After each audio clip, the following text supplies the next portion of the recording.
I can never say welcome because I'm visiting you all, but whatever the equivalent to that is for somebody who's visiting you all, it's good to see you all again. Things are buzzing on OC's campus. We've got all that potential energy brimming from new students and veteran students coming back to campus. And as professors, we love that energy because campus is a little dull on the off season when they're away. We love that. I'll put another shameless plug out there as I begin that starting September 2nd, if memory serves me, the Visiting Green Collection exhibit at OC will be open to the public, so please feel welcome. For that matter, I don't know if there are slots available, but they have been entertaining church groups.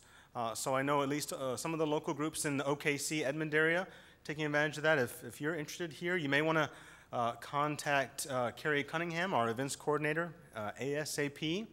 But one way or another, I do recommend that at least a few of you try to get out there, especially if you're interested in the history of the text of the Bible, how that got transmitted to us over so much time, in many cases through diverse conflicts, the laying down of lives of people to whom it mattered that we got the text delivered to us. So it's a fabulous history that you can partake in a small amount by seeing some of these texts and learning about that history.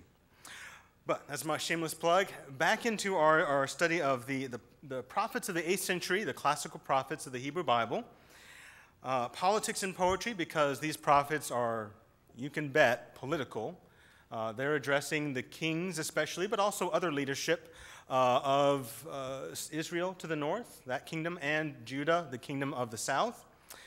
And they're calling a lot of the leaders and even the common folk, in many cases, to account for failing to run that political system in accordance with the covenant that was meant to shape their politic.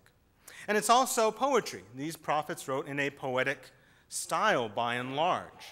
And you can often see that even in your English translations, not that you're going to find a lot of texts that rhyme in the Hebrew Bible, even in the Hebrew, not many of them rhyme at all. But you can see that offset in your Bibles by the fact that there's a different kind of indenting. You notice that? Tonight we're going to take a look at Micah. So you can take a look at Micah and you'll see that very thing that I'm telling you, that there's a strange kind of indentation that might look familiar, say, from the Psalms, because this is also poetry. Let me ask you as we get started, what's some of your favorite Psalms? Just shout them out.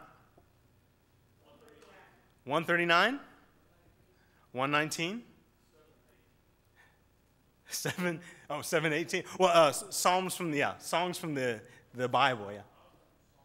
Yeah, no worries, yeah. A great song, I'm sure. I don't know 718 off.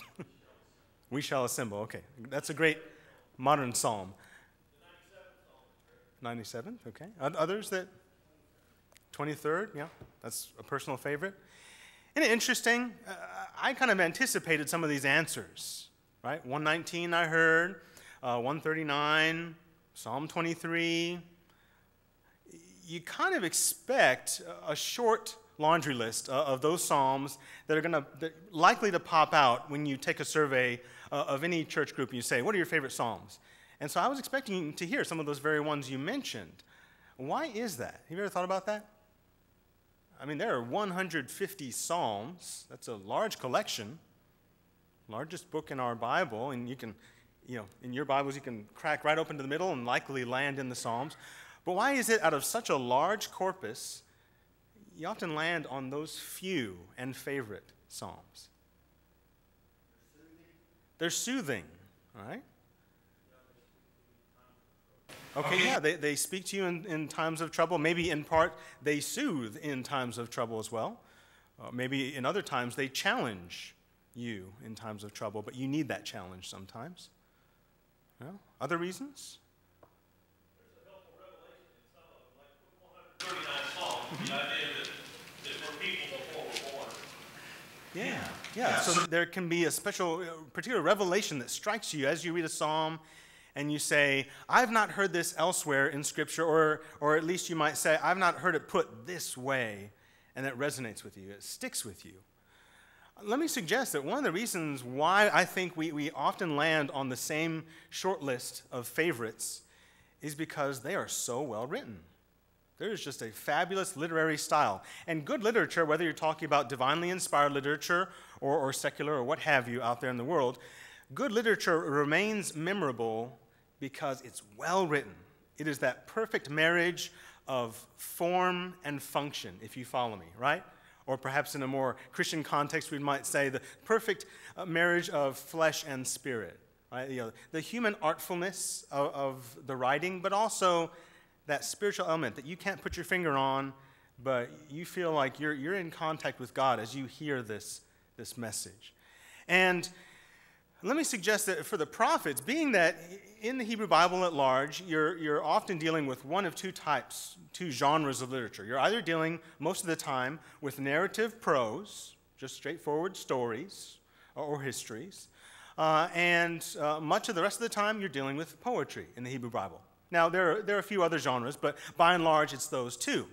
Now, we can easily think of why we remember certain stories more than others, because they resonate with us, and whether it be the surprises in the story or the triumph of good over evil in the story that really speaks to us, that's what makes those memorable. When it comes to poetry, it has to be somewhat different. It has to be something that really sounds unique that I haven't heard in a poem over here or a song over here. And let me dare to say that with a lot of these prophets that we study, certain statements of Isaiah stand out. Can you think of any offhand, just famous phrases from Isaiah? Or Hosea, Amos, we've done those recently. All right, yeah, woe is me, I'm a man of unclean lips. And we'll get there. I do want to read that passage in coming weeks from Isaiah. That comes from the encounter. Isaiah's first, it seems, in the text, first encounter with Yahweh, the God of Israel, and all he can think of at this first revelation is, woe is me. I'm as good as dead, is pretty much the sense of that, because he recognizes his own sin. Maybe that sticks with us because we've been there, right? That we can understand that. Yes?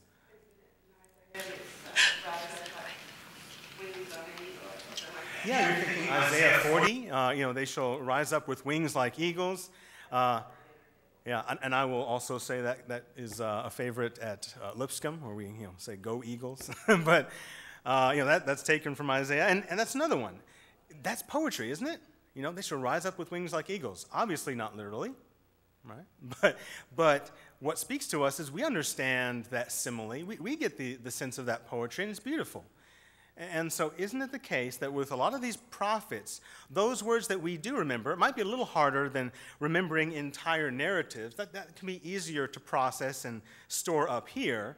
It gets a little more challenging with prophets, and yet what we do remember from the prophets are those particular poetic oracles that have just the right wording that, we say, how could that be worded any more perfectly? I'm going to remember that. And honestly, with Micah, here's where I might get in trouble. He's not as interesting. Can I put it that bluntly? Not as many of the things that Micah says honestly stick with us. And yet, I hope you'll see after tonight that there are some very impactful things that he says, even some very great literary things. But one way or another, as one of these prophets of Judah sent by Yahweh, he has some important things from God to deliver to the people of both Israel in the north and Judah in the south in the context of the mid-8th century. So tonight we're going to focus on this phrase, what does Yahweh seek from you? In a time of political turmoil, as well as religious turmoil for Israel and Judah, what does the prophet have to say from Yahweh? And you'll find in Micah, one of the things that's memorable about him is that he has sort of a roller coaster of a book. In the 7 short chapters of this book, you're going from doom and destruction to another prophecy of hope and restoration. And then we're back to doom, and then we're back to hope again. That's one thing that characterizes Micah's style, you might say. But I want to begin with another text outside of Micah, where Micah is remembered by a later people, the people of Jerusalem in the days of Jeremiah. Now, Jeremiah, he's not an 8th century prophet, but I'll tell you this, even though he's one of the more memorable prophets today, he had one of the hardest times in his early career of prophethood. He had to wait for a few decades for his prophecies about the destruction of Jerusalem to actually come true. How might that affect your prophetic career? Not great, right? I tell you the truth, Jerusalem will be destroyed. A few years have passed. I swear, it's going to happen. Yahweh told me. And so this man, for the longest time had to bear out the fact that he knew he was delivering Yahweh's message, but the people often met that message with opposition and doubt. And yet, in one of the contexts where Jeremiah delivers one of these unpopular messages, this is what the people say as they consider the fate of this prophet. Should we kill him for treasonous speech, or should we spare him? And they say, Micah of Moresheth, the very Micah we're looking at tonight, was prophesying in the days of Hezekiah, king of Judah. And he said to all the people of Judah, Thus says Yahweh of hosts, Zion shall be plowed like a field, Jerusalem shall become ruins, and the Temple Mount shall be the heights of a forest. It's very similar in message to what Jeremiah himself was saying. But the people go on to note, did Hezekiah, king of Judah, and all of Judah, in fact, kill him? Did Hezekiah not fear Yahweh and seek Yahweh's face, so that Yahweh changed his mind concerning the calamity that he had spoken against them? But we are practicing great evil at the risk of our lives. It's interesting that this statement that's quoted from Micah, it's not necessarily all that memorable compared to very similar prophecies about doom and gloom from any number of other prophets of Judah or Israel. And yet what stands out in the people's mind is that the ministry of this Micah, years later, right, long time, in fact, this is over a century later, that they say, well, we remember this prophet a long time ago who spoke that Jerusalem would be destroyed. The people took that message to heart, they repented, and it spelled salvation for Jerusalem in that day. That's one of the things that stands out in their minds, and maybe should in ours, that Micah sounds so bleak in many of his oracles, and yet we're told that the people took this to heart, and ultimately that's what makes him so memorable. The prophet's words can truly bring about change in his audience.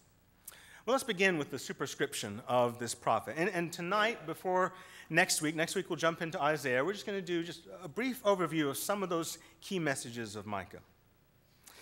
Micah 1 verse 1 just tells us the background of this prophet. The word of Yahweh that came to Micah of Moresheth in the days of Jotham, Ahaz, and Hezekiah, kings of Judah, the vision which he saw concerning Samaria and Jerusalem.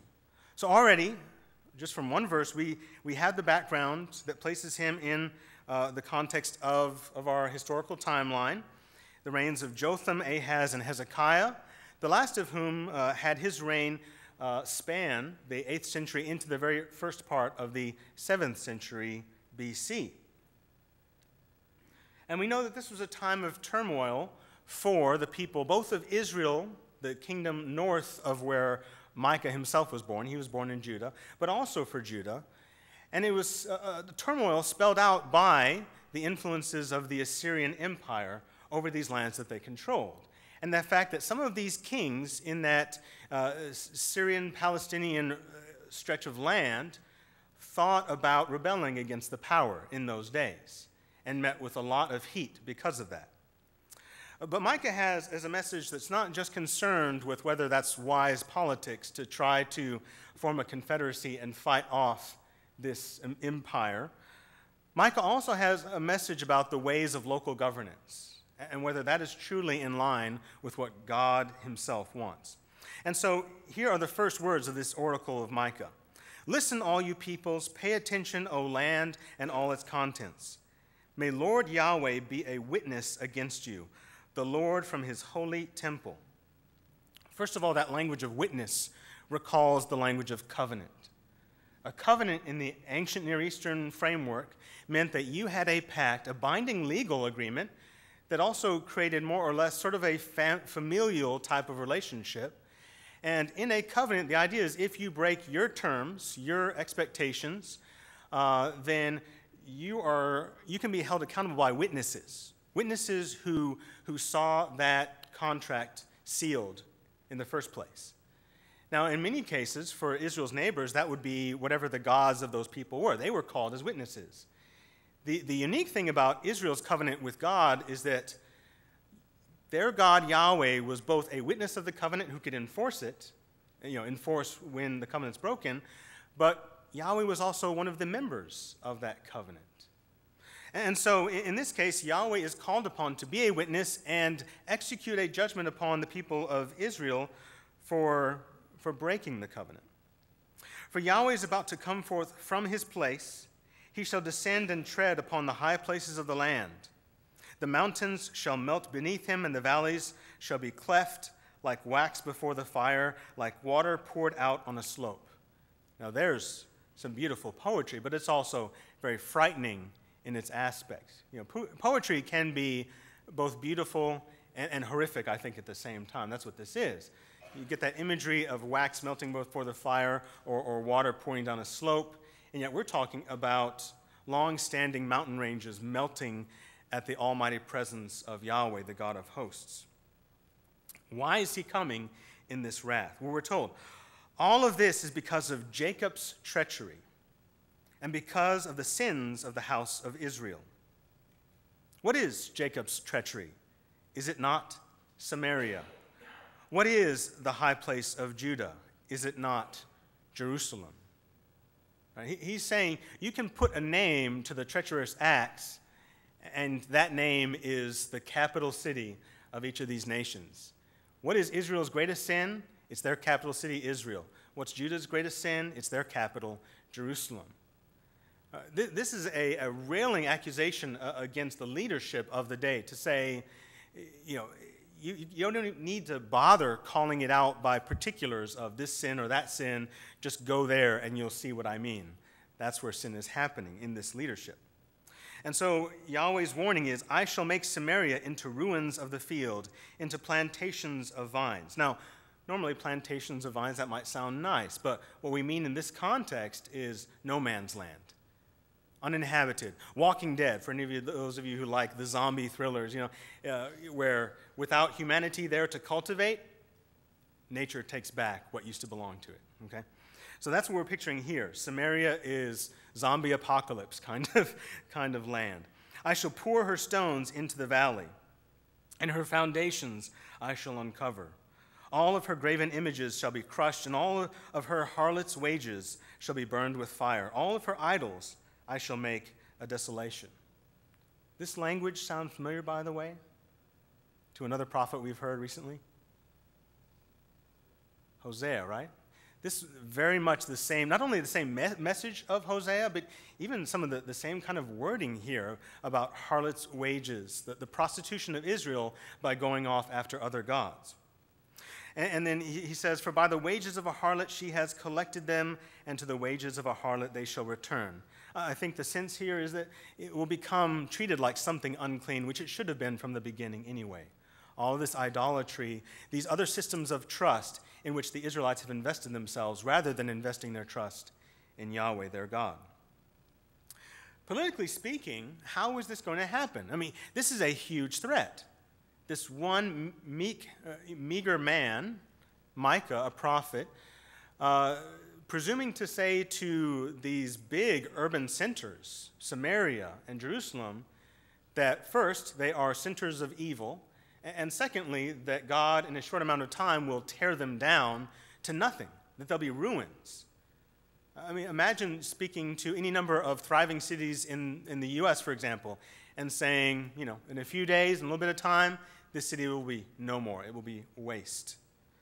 And yet, he was speaking of this in the context of that period of the Assyrian Empire. This is the extent, in red, of what the Assyrians held at the height of their power, beginning in the 9th century, the previous century, down until toward the end of the 7th century BC when the Babylonians took over their lands and instituted their own empire. And in the midst of this power struggle, one of those tracts of land that really appealed to the Assyrians was what many of us in the scholarship calls Syro-Palestine. It's all the region from Syria, which, that's modern-day Syria, that same kind of land, down through Israel's land. And one of the reasons why they wanted to grab hold of that is that basically that's a crossroads between the continents, between Africa and Western Asia. And if, as at times they did, experience any kind of trouble from the Egyptians to try to force their hand against the empire, it would help the Assyrians to have hold of that land where Israel themselves dwelt. And even in the 9th century BC, during the days of say, Jehu, we have that confirmed, the people of Israel were already a vassal nation to the people of Assyria. That meant that they were subjugated to the Assyrian power. Now, a lot of that goes without being mentioned in the Hebrew Bible. And yet we are told that by this point in the Hebrew Bible that the Israelites were subject to the Assyrian power, and they had submitted to that. They paid their yearly tithes, contributions, tribute to the Assyrian Empire. And yet, as with some of the other subject peoples, occasionally they got it into their head to rebel against the Assyrians. One of the problems that could come along with such a rebellion is that in many cases, these agreements, the understanding that we are a subject people, that the empire has allowed us to live and maintain some kind of governance, these kind of agreements were made in the name of the local gods, or in this case, the God of Israel, Yahweh. So you can see on a number of grounds how this might trouble Yahweh if they are breaking a covenant, even though it's with a foreign nation, but they have made it in his name. Moreover, there are all these internal problems with the way that they are treating one another on an economic or political level in the countries of Israel and Judah. And Yahweh's going to hold his people to account. He will bring their major cities to ruins, but not in any kind of a necessarily miraculous way, but by the unraveling of historical events. The Assyrians, because of the rebellion against them, will eventually sack the city of Samaria. And they get this close to doing the same thing to Jerusalem, but they don't. And so this is what's being talked about in the prophet Micah, saying, you are this close to being turned into ruins by Yahweh. But literally the way that happens is by Yahweh working through this political power of the Assyrians. One of those major battles we're going to talk about in one of these coming weeks is under Tiglath-Pileser III, famous Assyrian king. And he lashes out against a coalition of Israel and Syria. When they combine forces, they try to get Judah to jump on board too. That doesn't work. And they try to cast off the yoke of Assyria from their shoulders. In the end, Tiglath-Pileser III comes in with his vast armies, and he puts an end to that rebellion. And he parcels up the lands of Israel into what will functionally be Assyrian provinces at that point. So he takes more power from the people of Israel locally. Then, as if they didn't learn their lesson, in later days, they will rebel once again, this time under the reign of Shalmaneser V, and that will spell the absolute destruction of Samaria. Jerusalem will remain for over a century later, until the Babylonians eventually take them into exile. But around this time, and according to the timeline we're given of those kings in whose reigns Micah served, presumably in Micah's own lifetime, Samaria was destroyed. But the thing is, even within Micah's own time frame and where he came from, Judah also felt some of the heat of Assyria coming down on the back of their necks as well, because they are next-door neighbors to the people of Israel. And for that matter, during this time, and we learn this from Isaiah, some of these kings of Judah sought an alliance with Assyria, thus making them vassals as well. They had to be subject to this power. Well, let's see what Micah goes on to say. And particularly, we're talking about his own locations. He's going to take up this lament, sort of a mournful song over these cities around the very region where he grew up. And here's what he says. Because of this, because of all this destruction, I will mourn and wail. I will go barefoot and naked. These are some of the acts that displayed that you were in the grieving process in that place and time. I shall perform mourning like the jackals and grieving like female ostriches. Two types of animals that are known for this bellowing kind of cry that sounds perhaps somewhat like human wailing when you just let it all out in your grief. Indeed, he says, her wound is sickly. Now, who is this her? Who might that be, considering what we just talked about? Israel, right? Israel, that nation of the north. Many nations, both in Israel and some of their neighbors, were talked about in the feminine. I know we've talked about that a few weeks back. And especially cities were spoken of in the feminine. We even have some of that language today when we talk about sister cities rather than brother cities, for one reason or another. And so when he says her wound is sickly or her wound is festering, he's talking about Israel. That nation who is suffering as they are is because they have rebelled against God and also rebelled against Assyria.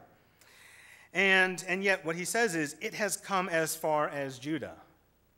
This thing is infectious, in other words. Not only will Israel suffer, but Judah is going to suffer at least in part.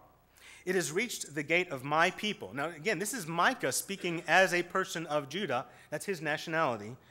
And saying, we're not going to escape from this turmoil. It's going to come upon us as well, right up to our gates, as far as Jerusalem, again, the precious capital of Judah. Now, in these coming verses, I want you to pay attention in particular to some of these letters and words sometimes that are in bold. Now, this is not something that would come across necessarily in English translations, not your average English translation, but Micah actually uses puns here. It's a literary convention. It's just one out of many ways to kind of get the attention of your audience. And this is one that, as English speakers, it just doesn't come across to us unless you learn Hebrew and you're looking in that text. By the way, a lot of prophets were punny.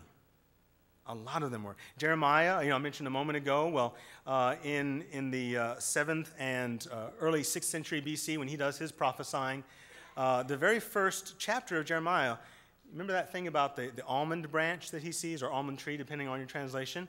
That's just a play on words. The word for almond, shaked, sounds like the word for watchful, shoked. And so it's just a play on words. God's saying, I'm going to be watchful over my word, that I will perform it, and I will perform it soon. So, again, we don't always grasp these things because they were meant to be maybe funny, or at least get the attention of the audience. So here we go. This is the punny Micah. Do not tell it in Gath. And there's that play on tag and got. All right, just a backwards version of the same thing. Do not at all weep. And you hear this repetition of the BK sounds when he says that in Hebrew. In Bet La'afra, roll yourselves in dust. And Bet La'afra sounds like this word for dust. Cross over for yourself, you who dwell in Shafir. Shapir means beauty. But cross over naked with shame. In other words, robbed of your beauty. She who dwells in Sa'anan has not come forth. And the word for come forth here is yatzah. It's that same kind of sound pattern. In mourning of Beth Ezel. He shall take from you his support. Indeed, she is sick for good, she who dwells in Marot. There again, this is punny, right? Good versus bitter. For trouble has come down from Yahweh to the gate of Jerusalem. So right up to the capital, the troubles that you've seen in Samaria are knocking on your door as well, Jerusalem. Bind the chariot to the steeds, you who dwell in Lachish. And so the word for, bind it to the steeds is larechesh, for those of you who live in Lachish. Again, very punny in the Hebrew. You are the beginning of sin to young lady Zion, for in you have been found the treacherous actions of Israel. Therefore you shall give parting gifts to Moresheth Gath, houses of Achzib to a deceiver, Achzab, there's another play on words, to the kings of Israel. I shall again bring the conqueror, Hayoresh, to you, you who dwell in Mareshah. Pun. The glory of Israel shall come as far as Adullam. Shave yourselves and go bald because of your precious children. These themselves, these actions of shaving yourself, going bald, not in my classic way, but in the ancient manner of grieving. So all of this language, by the way, not only is it punny, but it all is dealing with this known language of how you express grief over one who is dead in the ancient world. Only in this case, we're not mourning the death of just one individual. We are mourning the death of civilizations all around Micah the prophet. Extend your baldness like the vulture, for they have gone off into exile from you. All right, a lot of these these towns and cities that Micah is mentioning are right in his vicinity of southern or southwestern Judah. Right, that territory where he grows up, and he grows up in Moresheth or Moresheth Goth. And so this is, Seed is right a stone's throw away from where he is. And he's likely perhaps seeing some of these repercussions right around him. Maybe some of this is going on right now as he's delivering this oracle. It may not be merely predictive. Okay? Remember that the prophet's primary role is not prediction. Remember we talked about that, I think, our first week? Prophet's primary role is to do what? Be a spokesperson for God. Right? So in many cases, prophets will talk about the current events right now as they happen. Now, if this is true, if we're talking about likely Assyrian armies moving through these very towns around Micah, this may even be not the armies of Tiglath-Pileser III or the armies of Shalmaneser V as they took Samaria to exile and destroyed that city. Could even be later still. It could be right around 701, the armies of Sennacherib. Many of you may know that story of Sennacherib, right? When he and his armies surround Jerusalem, by that point, Israel is no more. You know, they've been taken into exile. But Hezekiah in those days, he prays faithfully to Yahweh. And we hear in that account in 2 Kings, when you read that there, or in the account of Isaiah, that these were in the days of Isaiah the prophet as well. So he's contemporary with Micah. But that in those days, Hezekiah and the people, they turn to Yahweh and they say, help us. What can we do? We're powerless against these armies. And we're told in the narrative of those texts that Yahweh sends his angel and wipes out those armies, and they leave fruitless. And Jerusalem is not destroyed at that time. And yet, what we often don't learn enough about through the biblical text, and that's just because the biblical text has other things in mind, but when you study some of the other history of the time, other accounts, you learn that other cities in Judah did get sacked. One of them was Lachish, that very city to which Micah says, strap the chariots to those steeds, get ready, in other words, get ready for battle, O you people of Lachish. Lachish would fall to the Assyrians around those days, in those days of Hezekiah, king of Judah. And what's more, and this is fabulous whenever this happens, we have this very scene depicted for us in Assyrian art of the day.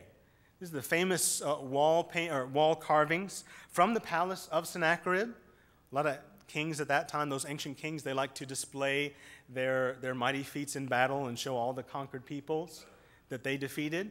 And this is exactly what he did. In this case, he's depicting captives of Judah taken off into the lands of Assyria at his pleasure. Here's some more of those scenes of battle as the Assyrian armies bring their siege engines up to the walls of Lachish. Lachish was another very well fortified city like Jerusalem, and yet Jerusalem was spared, Lachish was not. Lachish fell. Here you can even see, if you can discern what some of those pictures mean, that those are arrows, even throwing stones being shot up at the wall of Lachish as it's defeated.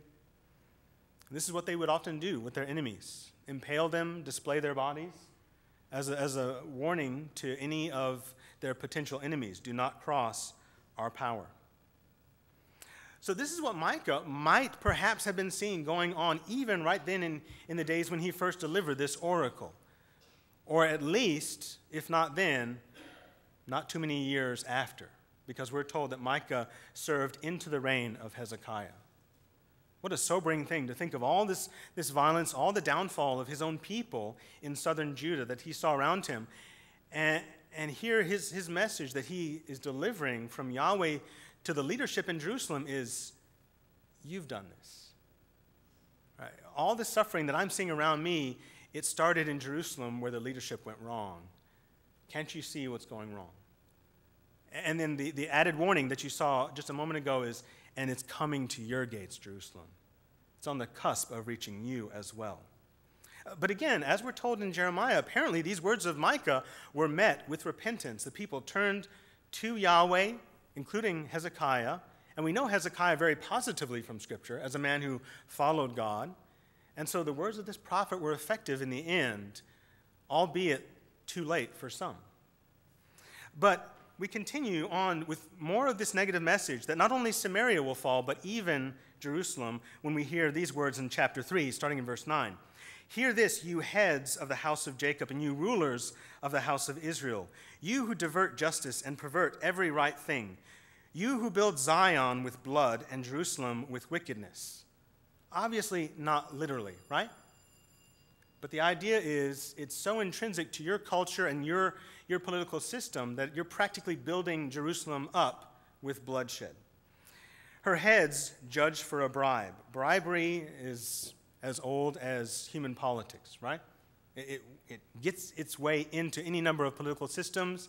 It is a hateful thing, except to the one who's receiving it. Those kind of people often like it. But it so often corrupts justice, and Micah is calling it out on the floor.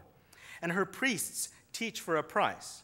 Now, don't get me wrong, the priestly system was supposed to be supported by the people, the people's tithes and their offerings.